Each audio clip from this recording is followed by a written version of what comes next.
to overdose. And KT had graciously asked me to be involved with the theater production and being the one who would come and speak to the kids after the play was performed.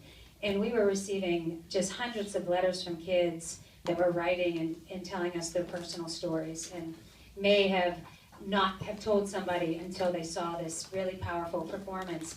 And so as we made our way around Sarasota and saw the impact, I kept saying, this needs to, when we had people asking us, can the play come here, can the play come there? And so I said, we've got to do this as a film. And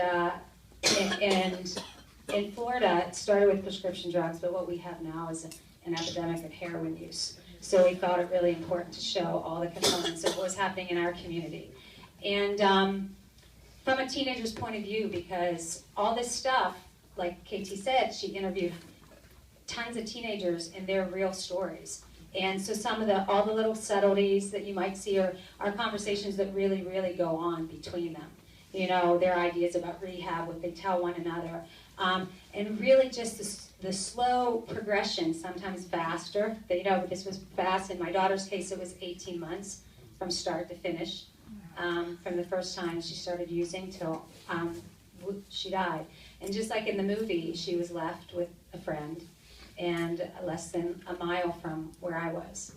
So that happens all the time, and the rolling out of kids in the ER, that happens, it should never happen, and it's happening all over the country. #1 cause of accidental death in our nation right now, which is absurd. So we're trying to educate, reach out, and teach people about what happens when something that starts as a choice, perhaps, because you have things going on in your life that you're feeling separated or disconnected, where that can lead. And I do have a foundation called Brandy Foundation. It's a not-for-profit created in honor of my daughter. And we reach out to teenagers and young adults in scholarship, families who can't afford treatment, and we just try to teach them the truth about addiction and the disease of addiction, and from every aspect. Anyway, and just be there for them, because they're not alone. And we want to really, we say saving one life at a time, and that's how it started. And we will continue to save as many as we can, give them hope, because that's what it's about, as so many of you know. Right. And a recovery is possible. So, thank you. Thank you.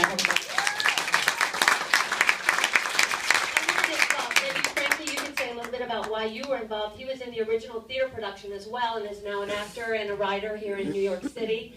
And we brought him home to do this film. And so, why have you been a part of this for so long? This project? When I was 17, I remember you telling me you had the show, and I was about 16 actually, and I read the script, and you were a little hesitant to bring me on because of the subject matter and where we would be touring, but the subject hits really close. And I remember the very first performance we did, we went to a high school. And at the end we did the talk back, and KT asked the question, how many people's lives have been affected by basically what you just saw? And she said, raise your hand. And it was a sea of hands. So she changed the question. She had to say, how many of you have not been affected? And there was probably only 3 people in the sea of 300 students. And just the stories, I would have people come up to me, some students, just saying I just lost my brother last month. It's still emotional talking about it. It meant a lot every time. And then, so it's hard to come back to.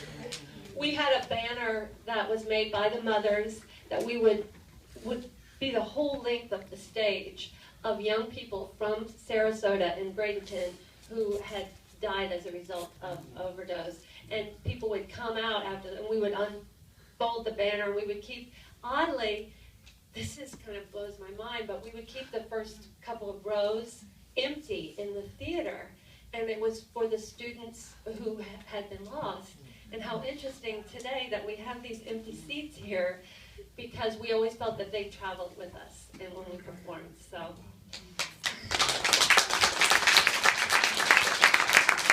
We have other films to see. Well, we have 3 more films, 3 more really interesting shorts after this, but I think we should do some questions if the audience wants to chime in? Does anyone have any questions or comments or thoughts? Yes. I was just wondering, it's so good. You know, I watched it alone about 2 months ago, and I thought this is a really good film. And watching it with an audience, just it just multiplies the depth of it and my own feelings about it, and my own feelings about my children and my own life and this kind of thing. And I want to say, it reminds me very much of Less Than Zero. The energy and the message and the whole thing, and you know, that's an old classic, and I think this does it in like just a half hour, but that took an hour and a half to do. And I'm just wondering about if there was any conversation about the party scenes are so good and realistic that in recovery we would call that euphoric recall. So I'm getting some twinges in the back of the room while I'm watching it, because it looks good as it does for a moment to everybody, but I'm just wondering if there was any conversation amongst the filmmakers of, are we showing too much, but it's realistic and you have to let people know this is what it really looks like? Or did you ever think we shouldn't be this graphic? Because in my program I usually say, warning graphic scenes of drug use, because some people in early recovery who we get here from time to time might Be triggered. Yeah. But yet it's honest. Yeah.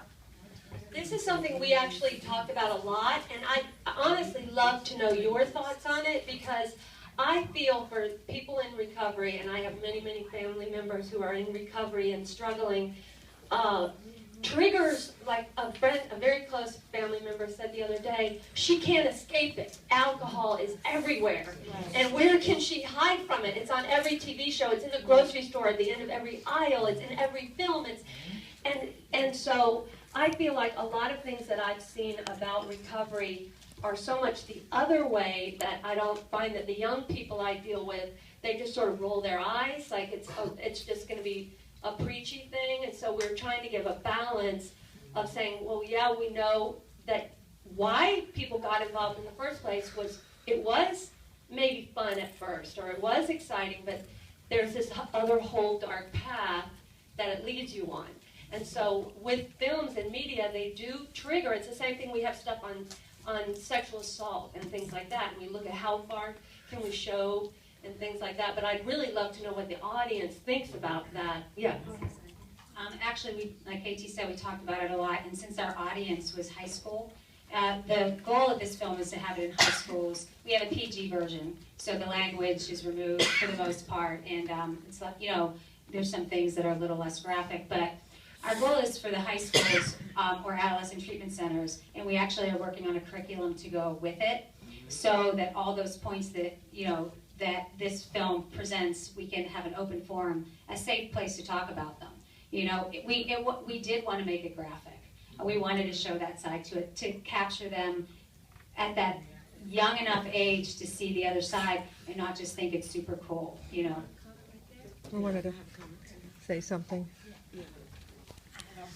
Hey, Lisa. Hi, I'm a friend of Lisa's, and I raised my kids in Sarasota, Florida as well.